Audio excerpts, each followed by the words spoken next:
പ്രജിത, ഈ CPM നേതാക്കൾ തന്നെ പോസ്കോ കേസിൽ പെടുകയാണല്ലോ. CPM നേതാക്കൾ തന്നെ നാണം കെട്ട രീതിയിലാണ് ഈ കാര്യങ്ങളൊക്കെ പോകുന്നത്. അതായത് പറയുന്ന വർത്തമാനത്തിനൊന്നും യാതൊരു ഇതുമില്ല, അങ്ങ് ഭയങ്കര ഇതൊക്കെയാണ് പറയുന്നത്. അപ്പോൾ ഇത് എന്താ ശരിക്കും പറഞ്ഞാൽ ഇത് ഈ പറയുന്നതും പ്രവർത്തിക്കുന്നതും ഒക്കെ കാണുമ്പോൾ നമുക്കൊരു വല്ലാത്ത ചളുപ്പാണ് തോന്നുന്നത്. ഇപ്പോൾ ഒരു വാർത്ത വന്നിരിക്കുന്ന 4 വയസ്സുകാരിയായ ഒരു കൊച്ച്, നമ്മുടെ ഒരു കൊച്ചു മോളെ വളരെ മോശമായ രീതിയിൽ, അത് പറയാൻ തന്നെ നമ്മൾ അറയ്ക്കുന്ന രീതിയിലൊരു പീഡനമാണ് ഒരു പാർട്ടിയുടെ മെമ്പർ പീഡിപ്പിച്ചു എന്നൊരു വാർത്തയാണ് വരുന്നത്. 4 വയസ്സുകാരി കുട്ടി. അത് ആ സംഭവം അറിയാവുന്നതല്ലേ? ഒന്ന് പറയൂ, അത് എന്താണ് അതിനെക്കുറിച്ച്? അല്ല, അതിനെക്കുറിച്ച് കൂടുതൽ എന്ന് പറയുന്നതിനേക്കാളും ചേട്ടൻ പറഞ്ഞ അറയ്ക്കുന്ന രീതിയിലൊക്കെ പറയാൻ പറ്റാത്ത രീതിയിലുള്ളതാണെന്ന് പറയുന്നത്. പക്ഷേ CPM എന്ന് പറയുന്ന പാർട്ടിയിൽപ്പെട്ട എത്ര പേർക്ക് ഇത്തരത്തിലുള്ള ഇത് ആദ്യമായിട്ടല്ല CPM-ലെ സഖാക്കൾക്കെതിരെ ലൈംഗിക പീഡന ആരോപണങ്ങളൊന്നും പറയല്ലേ.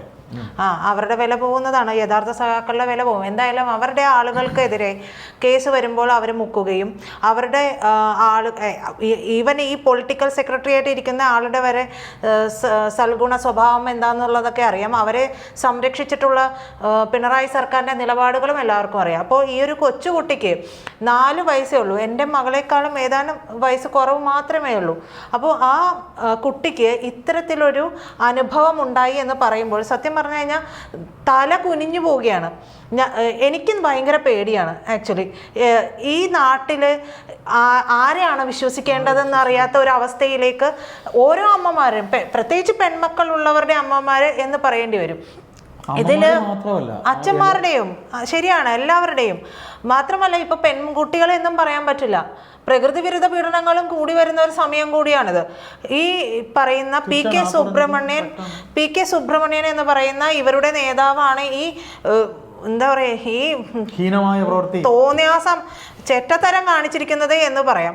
എന്തായാലും അയാൾക്കെതിരെ അയാൾ എന്നിട്ട് ഈ കുട്ടിയുടെ ബന്ധുക്കളെയൊക്കെ കണ്ട് ഭീഷണിപ്പെടുത്തിക്കൊണ്ടിരിക്കുകയാണ്. അവന്റെ മക്കളോ ആരൊക്കെ അതെ, ഈ മക്കൾക്ക് ഈ തന്തയെ കുറിച്ച് ഓർത്തിട്ട് നാണക്കേടില്ലേ എന്നുള്ളത് വേറൊരു ചോദ്യമാണ്. മാത്രമല്ല, ഒന്ന് ആലോചിച്ച് നോക്കൂ, വല്യച്ഛൻ്റെ പ്രായമുള്ള ഒരു ആളാണ്, അങ്ങനെയാണ് പറഞ്ഞ് മനസ്സിലാക്കാൻ കഴിയുന്നത്. വല്യച്ഛൻ്റെ പ്രായമുള്ള ഒരാൾ, അയാൾ ചെന്നിട്ട് ഈ 4 വയസ്സുകാരിയെ ഇത്തരത്തിൽ ഉപദ്രവിച്ചു എന്ന് പറയുമ്പോൾ ഇവനെയൊക്കെ മുക്കാലിൽ കെട്ടി ചാട്ടവാറിനടിക്കണം എന്നുള്ളതാണ് എനിക്ക് തോന്നുന്നത്. അല്ലാതെ ഇവിടുത്തെ ഓരോരോ മാതാപിതാക്കളും, എല്ലാ മാതാപിതാക്കൾക്ക് എപ്പോഴും കുട്ടികളുടെ മേലെ കണ്ണുവെച്ചുകൊണ്ട് ഇരിക്കാൻ പറ്റില്ല ചേട്ടാ. അവർ എന്താ പറയുക, അംഗനവാടികളിലാക്കുന്നത്, ഡേ കെയറിലാക്കുന്നത് ഒക്കെ അവരുടെ ഉപജീവന മാർഗങ്ങൾക്ക് പോകാൻ വേണ്ടിയിട്ടാണ്. അപ്പോൾ അതെല്ലാം മനസ്സിലാക്കി മുതലെടുത്തുകൊണ്ട് ഇവരെ കൂടി പരിചയമുള്ള ആളാണ്. ഇതോട് ചേർത്ത് വായിക്കേണ്ടതായിട്ട് എനിക്ക് തോന്നിയ ഒരു സംഭവം വാളയാറിലെ പെൺകുട്ടികളാണ്. വാളയാറിലെ പെൺകുട്ടികളുടെ കാര്യം കൂടി നമ്മൾ ഇതിനോട് കൂടി ചേർത്ത് വെക്കണം എന്നുള്ളതാണ്. ആ പെൺകുട്ടികൾക്ക് ഇപ്പോഴും നീതി കിട്ടിയിട്ടില്ല. ആ അമ്മ കരഞ്ഞുകൊണ്ടേ ഇരിക്കുകയാണ് ഇപ്പോഴും. പ്രജിത, നല്ല ഭയങ്കരമായ വിഷമം ഉണ്ടാകുന്ന വാർത്തകൾ തന്നെയാണിത്. ഇതിൽ ഈ ഒരു കേസ് ഉണ്ടായിട്ട് ഇതിൽ അവിടുത്തെ നഴ്സറിയിലെ അവരുടെ ടീച്ചർ അവർ പോലും ഇത് ഒളിച്ചു വെച്ചു. അതൊന്ന് ആലോചിച്ച് നോക്കുക. അവർക്ക് ഭയപ്പാടുണ്ടാവായിരിക്കാം, പക്ഷെ എന്നാൽ പോലും 15-ാം തീയതി കൊടുത്ത കേസാണ് പോലീസിൽ. ഇന്ന് ദിവസം എത്രയായി? ഈ നിമിഷം വരെ ഇയാൾ എവിടെയാണെന്ന് അറിയില്ല. ഇയാളുടെ മക്കൾ വിളിച്ച് ഈ പറയുന്ന അച്ഛനും അമ്മയും മോളും അടങ്ങുന്ന ഒരു കൊച്ചു കുടുംബം, ഈ കുട്ടി ഉറക്കത്തിൽ ഞെട്ടി ഉണരുന്നു. അതായത് ഈ കുട്ടിയുടെ മനസ്സിനേറ്റ മുറിവ്, ആ കുട്ടി ഈ കൊച്ചു പ്രായത്തിലെ മനസ്സിന്റെ ആ ഒരു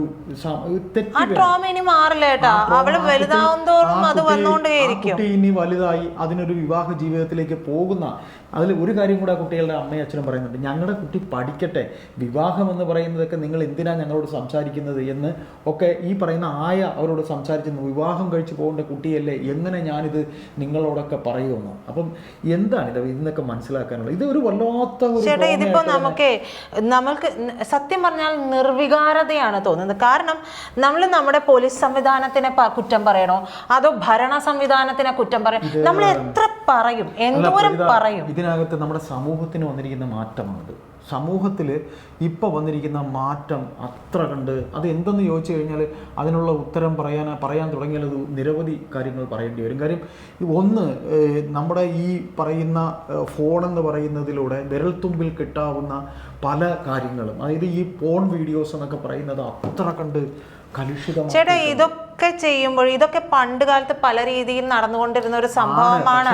പക്ഷെ അത് ഇപ്പോൾ ഇന്റർനെറ്റിന്റെ യുഗം വരുമ്പോൾ നമുക്ക് ഇതിനെ മാത്രം പറയാൻ പറ്റില്ല. 7ാം ക്ലാസ്സിൽ പഠിക്കുന്ന കുട്ടിക്ക് എന്തിനാണ് ഫോൺ? ഞാൻ ഈ ഇപ്പൊ 4 വയസ്സുകാരി കുട്ടിയെ വിടും. ഇപ്പൊ അടുത്ത നമ്മൾ കേട്ട വേറൊരു വാർത്ത എന്ന് പറയുന്നത് സ്വന്തം സഹോദരനാൽ 16 വയസ്സുള്ള പെൺകുട്ടി സ്വന്തം സഹോദരനാൽ പ്രഗ്നന്റ് ആയി എന്നൊരു വാർത്ത അടുത്തിടെ കേട്ടിരുന്നു. അതിൻ്റെ അന്വേഷണം, ആ കുട്ടി പ്രഗ്നന്റ് ആയി മാത്രമല്ല ആ കുട്ടി പ്രസവിക്കുക വരെ ചെയ്തു. അപ്പോൾ അങ്ങനെ പോകുമ്പോൾ അതും നമ്മളെ ഞെട്ടിപ്പിക്കുന്ന ഒരു വാർത്തയാണ്. അപ്പോൾ ഞാൻ ചോദിക്കുന്നത് അതിൻ്റെയൊക്കെ കാരണം ഈ വിവരസാങ്കേതിക വിദ്യ വിരൽത്തുമ്പിൽ വന്നതിൻ്റെ ദൂഷ്യഫലമല്ലേ എന്നൊരു ചോദ്യം കൂടെ നമുക്ക്. വിവരസാങ്കേതിക വിദ്യനെ മാത്രം നമുക്ക് എപ്പോഴും അടച്ചു പറയാൻ പറ്റില്ല എന്നാണ് എനിക്ക് തോന്നുന്നത്. ഒന്ന് കുട്ടികളുണ്ടെങ്കിൽ കുട്ടികളോട് സംസാരിക്കണം ചേട്ടാ.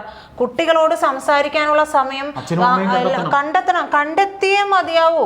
അവർക്ക് ഒരു അതായത് ചേട്ടൻ ഇപ്പൊ പറഞ്ഞ ഈ വിവര സാങ്കേതിക വിദ്യ എന്ന് പറയുന്നുണ്ടല്ലോ, ഈ വിവര സാങ്കേതിക വിദ്യ തങ്ങളുടെ മക്കൾ മോശമായ രീതിയിലേക്ക് ഉപയോഗിക്കുന്നുണ്ടോ, അവരുടെ മനസ്സിലേക്ക് മറ്റു മോശമായ രീതിയിലുള്ള കാര്യങ്ങൾ ചെന്ന് കയറുന്നുണ്ടോ, അത് ഇവർ ഇതിലേക്ക് സെർച്ച് ചെയ്യുന്നുണ്ടോ, ഇതൊന്നും സംസാരിക്കാൻ സമയമില്ല.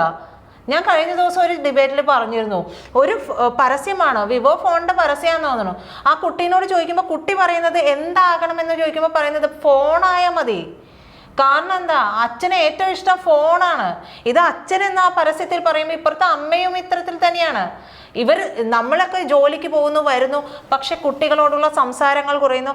ഇവർക്ക് വേണ്ട ശ്രദ്ധ കൊടുക്കാനുള്ള സമയം പലപ്പോഴും കുടുംബങ്ങളിൽ കുറഞ്ഞു വരുന്നുണ്ട്. അത് നമുക്ക് മനസ്സിലാക്കാതിരിക്കാൻ പറ്റില്ല.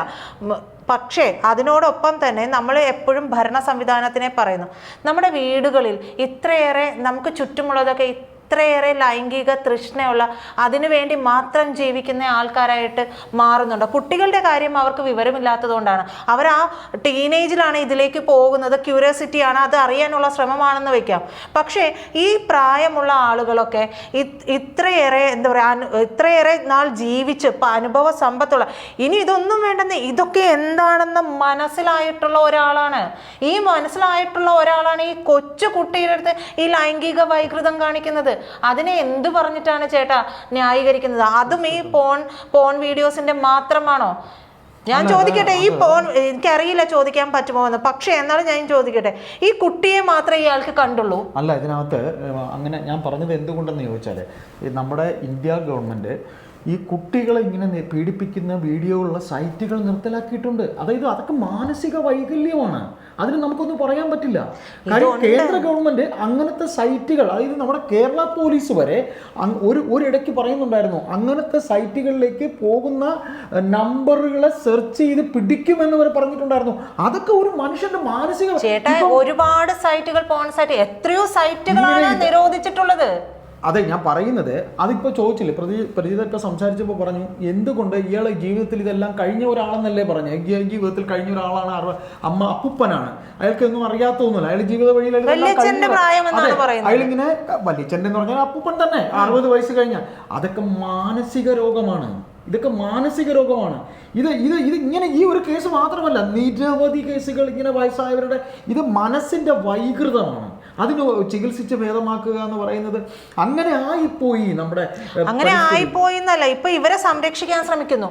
ഇയാളെ പിടികൂടാൻ പറ്റാഞ്ഞിട്ടാണോ കേരള പോലീസിന് എന്താ പറയാ, ഒരു പെണ്ണിന്റെ പരാതി, ഒരു നടിയുടെ പരാതി വന്നപ്പോ ആ പരാതിയുടെ പേരിൽ എവിടെ 1000 ഏക്കറിൽ പോയിട്ട് അങ്ങേരുടെ വില്ലയുള്ള സ്ഥലത്ത് പോയിട്ട് അവിടെ പോയി വളഞ്ഞിട്ട് പിടികൂടിക്കൊണ്ട് വന്നു. എന്ത് കാര്യം ഉണ്ടായിരുന്നു? ഇന്ന് നിയമസഭയിൽ നടന്ന സംഗതി അറിയാമല്ലോ.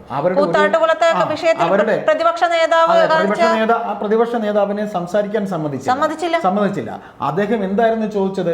ഒരു സ്ത്രീയെ നടു റോഡില് അവരുടെ ഉടുതുണി പറിച്ച് ആക്ഷേപിക്കുന്ന രീതിയിൽ, അതും അവരുടെ പാർട്ടിക്കാരെ, അതിനെ ന്യായീകരിച്ച മുഖ്യമന്ത്രി. ഇപ്പം ഇതിൽ പറയുമ്പോൾ നമുക്ക് എന്താ പറയാനുള്ളത്? അതായത് ഇപ്പം ഈ പറഞ്ഞതുപോലെ പണവും പ്രതാപവും എല്ലാം ഉള്ള ഹണി റോസിനെ പിന്നെ ഈ പറയുന്ന പോലെ എന്തോ ആക്ഷേപ വാക്കുകൾ പറഞ്ഞു എന്ന് പറഞ്ഞ് അതിൻ്റെ പിറകെ, ഇത് മുഖ്യമന്ത്രിയുടെ പ്രസംഗം കൂടെ എപ്പോഴെങ്കിലും സമയം കിട്ടുമ്പോൾ ഇന്ന് സഭയിൽ അത് കേൾക്കണം.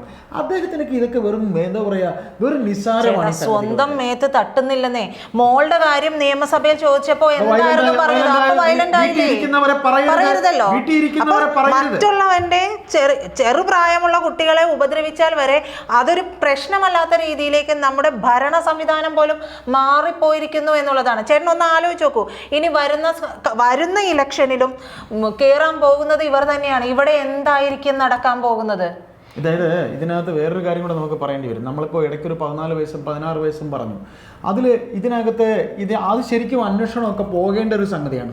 അന്വേഷിച്ച് പോകുമ്പോൾ ഇതിനകത്ത് ചില പാവപ്പെട്ട പിതാക്കന്മാർ ബലിയാടാവും. അതറിയാവോ? ഈ പെൺകുട്ടികൾ പറയുമ്പോഴത്തേക്ക് പെൺകുട്ടികളെ ഏതെങ്കിലും വേറെ ഇപ്പം ഈ പറയുന്ന സഹോദരൻ തന്നെ ആണോ എന്നുള്ളത് പോലും ശരിക്കും അന്വേഷണം പോകേണ്ടതുണ്ട്. 16 വയസ്സായ കുട്ടിയാണ്. 16 വയസ്സായ കുട്ടിക്ക് ഇതൊന്നും അറിയില്ലെന്ന് ഈ പറയുന്ന എന്താണ് എങ്ങനെ പറയാൻ പറ്റും? അവരത് അറിഞ്ഞു വരുന്ന ഒരു സമയമാണ്. ചേട്ടൻ പറയുന്നത് പോലെ തന്നെ ഫോണിന്റെ ഇന്റർനെറ്റിന്റെ ഉപയോഗങ്ങളൊക്കെ ഉണ്ട്. 7ാം ക്ലാസ്സിൽ പഠിക്കുന്ന കുട്ടിക്ക് 8ാം ക്ലാസ്സിൽ പഠിക്കുന്ന കുട്ടിക്ക് എന്തിന് ഈ ഫോണൊക്കെ? ഞാൻ ഇന്നലെ ഒരു പരസ്യം ഇതുപോലെ തന്നെ കാണാൻ ഇടയായി.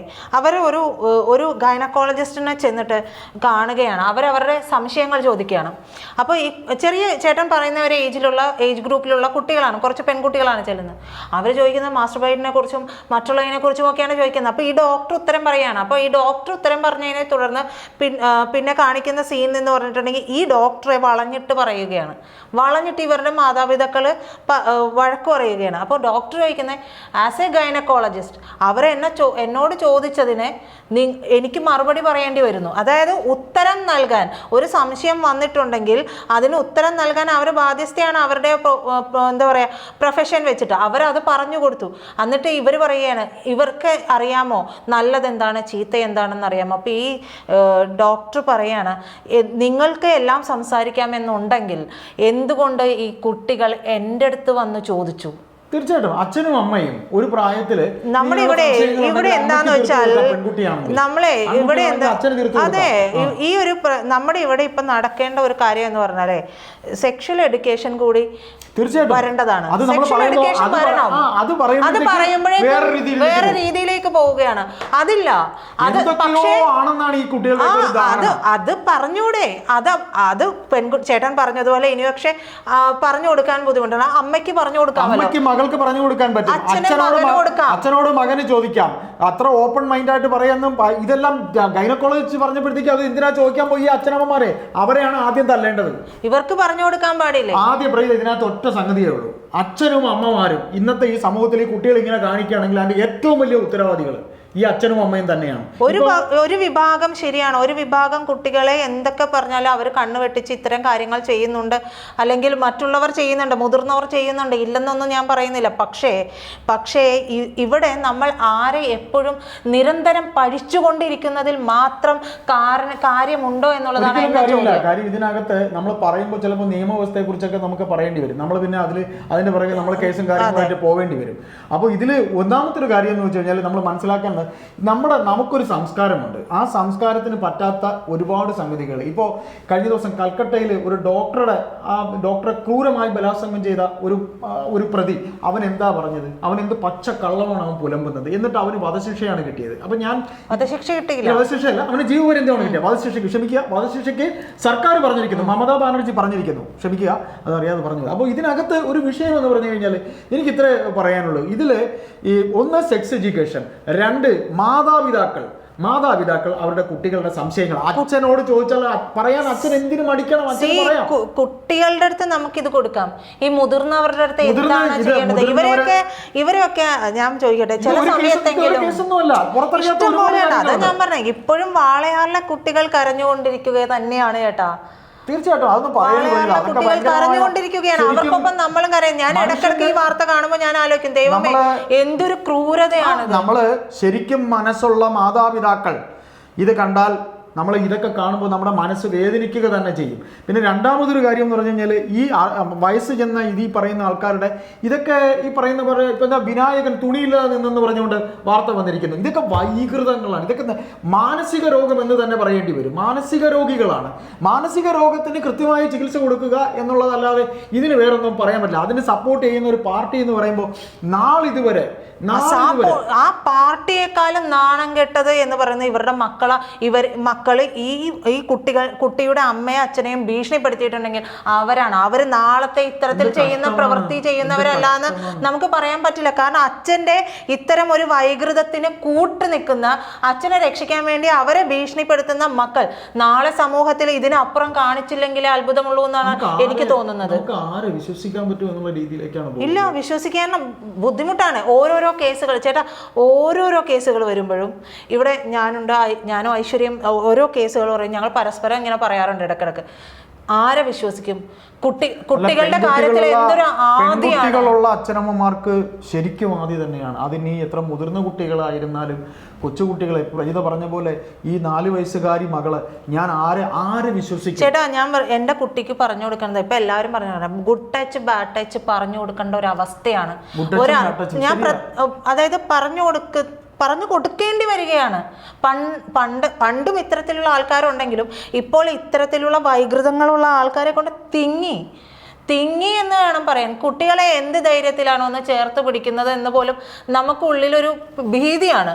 അതുകൊണ്ട് ആരും സ്നേഹിച്ചില്ലേലും കുഴപ്പമില്ല, തൊടണ്ടാന്നേ, കുട്ടികളെ ഒന്നും തൊടണ്ട എന്നുള്ളതാണ്. ആരും നമ്മുടെ കുട്ടികളെ ഒരു കുട്ടിയെ നോക്കാൻ പോലും പറ്റാത്ത രീതിയിലുള്ള, അതായത് ഈ മാതിരി കൾ എന്ന് പറയേണ്ടി വരും. അവർ ചേർന്നിട്ട് ശരിയായ രീതിയിൽ ജീവിക്കുന്ന മനുഷ്യരെ കൂടി ഇത്തരത്തിൽ എന്താ പറയാ, അവരെ കൂടി സംശയ ദൃഷ്ടിയിലേക്ക് നോക്കേണ്ട അവസ്ഥയിൽ എത്തിക്കുകയാണ്. ഈ വിഷയം സംസാരിച്ചു പോകുമ്പോൾ മാതാപിതാക്കൾ ആയതും, ഞാനൊരു പിതാവ്, പ്രജിത ഒരു മാതാവ്, നമ്മൾ ഈ പറയുന്നത് പോലെ നമ്മൾ ഈ സമൂഹത്തിൽ ജീവിക്കുന്നവരായതുകൊണ്ട് തന്നെ ഈ വിഷയത്തിൽ പ്രതികരിക്കണം എന്നുള്ളത് കൊണ്ട് നമ്മൾ ഈ വിഷയം സംസാരിച്ച് തന്നെ പോകും.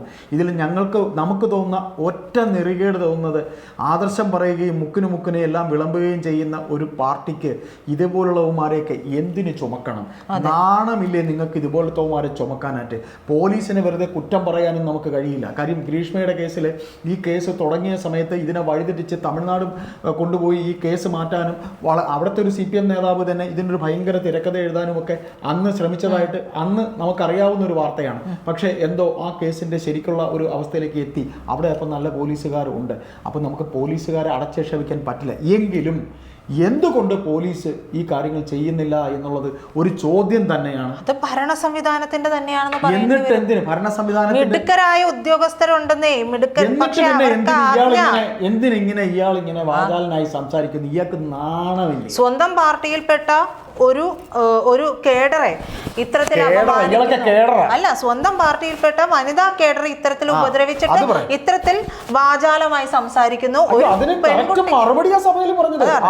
ചേട്ടാ, അതാ ഞാൻ പറഞ്ഞത്. അതേസമയം മകളുടെ കാര്യം സംസാരിച്ചു നോക്കട്ടെയായിരുന്നു. വീട്ടിലിരിക്കുന്നവരെ പറയരുത്. അതെ, വീട്ടിലിരിക്കുന്നവരെ പറയാം. പക്ഷെ മറ്റുള്ളവരുടെ കുടുംബത്തിൽ, പൊതുജനങ്ങളുടെ കുടുംബത്തിൽ ഇത്തരത്തിലുള്ള ആഭാസന്മാർ കയറി ഇറങ്ങുമ്പോഴും അനങ്ങാപ്പാറ നയം സ്വീകരിക്കുന്നതിനോട് ഞങ്ങൾക്ക് യോജിക്കാൻ പറ്റില്ല എന്ന് തന്നെ പറയാം. സ്ഥാനത്തിരിക്കുന്നു ഹേ എന്ന് തന്നെ ചോദിച്ചു പോകുന്നു.